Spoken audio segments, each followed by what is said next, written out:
what can you tell us about the structure of this Islamic State? Thank you. Well, it's quite interesting that the Islamic State, fundamentally the Islamic State is an Iraqi movement, and its origins are in Iraq with Abu Musab al-Zarqawi and all that in 2003, 2004, and it built up and then really got beaten really, really badly by the United States and Iraqi forces, so that by 2010, it was badly surviving. But there were two groups of opposition, of course, in Iraq at that time. There was the sort of Salafist Takfiri type opposition to Maliki, to the Shiite government, but there was also the Baathists, who were, of course, pretty pissed that they had lost all that they'd had under Saddam.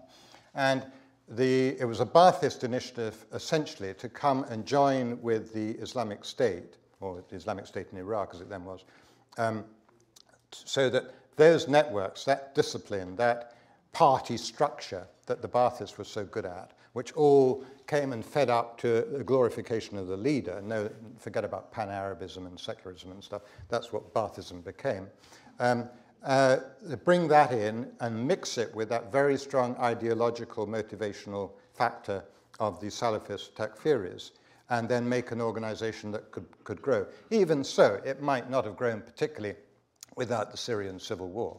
But the Syrian civil war just was such a boost. Now, suddenly hundreds of new recruits are coming in. People are beginning to believe in it, that this could be really something new. So the structure is you have the caliph, you have fundamentally two deputies, one more senior than the other.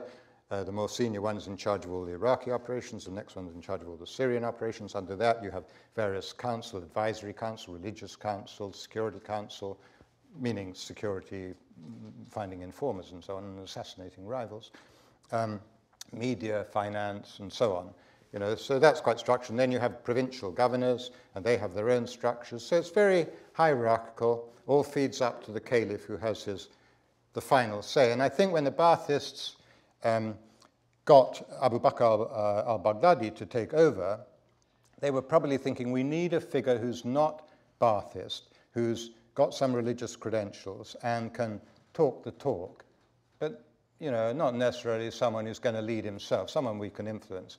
Now it seems to me, particularly with the death of this guy Haji Bakr, who engineered all this, that Abu Bakr has really achieved this sort of leadership. He's turned out to be a rather ruthless and effective leader, which of course helps the state in many ways as well.